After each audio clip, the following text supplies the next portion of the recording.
Hey guys, I'm Kalila Reynolds and it's time for Money Mondays brought to you in partnership with Proven Wealth.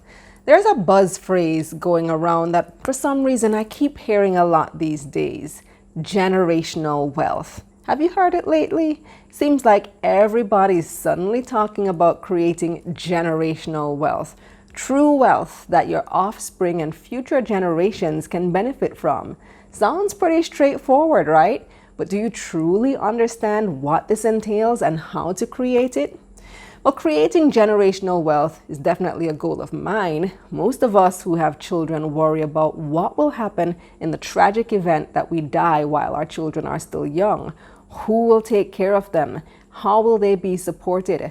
Now, you might have family who will take them in, but you still worry that they'll be a burden on your loved ones, extra mouths to feed, especially if those family members don't necessarily have it like that to begin with.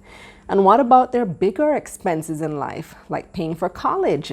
So some people buy life insurance as a way to mitigate against that and give themselves peace of mind that if anything ever happens to them, their children will be taken care of financially. But life insurance isn't the same as generational wealth. Like earned income from a job, it's finite. You pay your premiums, and when you die, the life insurance company pays out a fixed amount of money to your beneficiaries. But at some point in time, that money will run out. It doesn't continue to earn income, not unless you invest it, of course. Now, similarly, generational wealth is not necessarily about amassing a huge fortune in your lifetime that you can then bequeath to your children when you die. Just like life insurance, that's finite. At some point in time, your children can feasibly spend it all. As long as it's a fixed amount, at some point it will run out. In fact, amassing a huge fortune in your lifetime isn't even necessary to create generational wealth.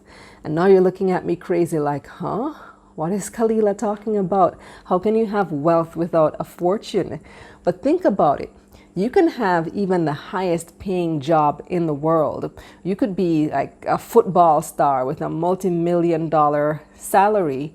But as soon as you get injured, your career is over and your income ceases. You can be the most successful entertainer, but next year someone else is hot. No one is interested in you anymore. And yeah, those people were able to amass great fortune in their lifetime. But how many stars do you hear go broke within a few years? They amassed all this money, but they didn't let it work for them. They didn't create generational wealth, and they lost it all the minute that they stopped working. Same thing happens to many lotto winners. They've amassed a fortune, but it's finite. They spend it all on liabilities like fancy cars and expensive vacations and clothes, and then they're back at square one once the money is finished. Creating generational wealth is about owning assets that will continue to generate income even in your absence and long after you're gone. Stocks and bonds, businesses, real estate, the 3 keys to wealth that I spoke about in an earlier episode.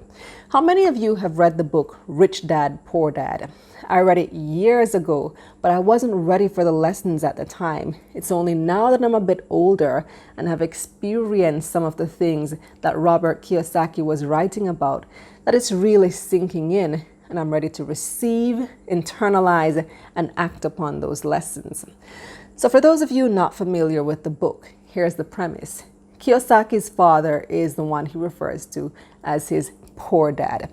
Now, poor dad is a highly educated college professor whose philosophy in life is study hard, get good grades so you can find a good job, and then work hard so you can keep that good job and eventually get a raise and get promoted, buy your dream house, and so on. So drop a raised hand emoji in the comments if this is how you were raised, because that's certainly how I was raised.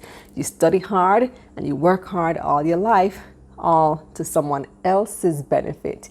You use all that studying and work to build someone else's business. Yeah. So now Kiyosaki's rich dad is actually his best friend's dad, a wealthy entrepreneur who owns dozens of businesses. Rich dad's advice: own your own business, and hire people like Poor Dad, make other people work for you, and make money work for you. So the only way Rich Dad can own multiple businesses is because he doesn't have to be at each and every one every single day. That's physically impossible. He set them up in a way that they can effectively run day to day without him. His input is only needed at board meetings and such. But even if he was to die, those businesses would continue generating income. And the same can be done with real estate, income generating real estate, that is, rental properties, both residential and commercial. Once you own the property and you're renting it, you don't really have to do much for it to continue earning income, except a little maintenance here and there, which you could easily pay someone else to do. So you could start out with one and eventually have multiple properties, all earning income without you technically having to lift a finger other than finding a renter. So you just look in your bank account at the end of the month and see the direct deposits there, and you could die tomorrow and those properties would continue earning income. Your children would be able to have the same standard of living that they currently have. The same goes for investing in the stock market and any other income generating assets. That is generational wealth. So if you're depending primarily on your job, your monthly salary for income, like most of us do, then you need to start creating a different mindset, a rich dad mindset. And I'm not saying to go out and quit your job, but take that earned income and invest it in income generating assets, things that will earn you even more income. Then you'll be on your way to generational wealth. That's it for Money Mondays, brought to you in partnership with Proven Wealth. Drop a comment below. Let me know what you think of this video. Share with a friend, and of course, follow and subscribe. I'm Kalila Reynolds. See you next week.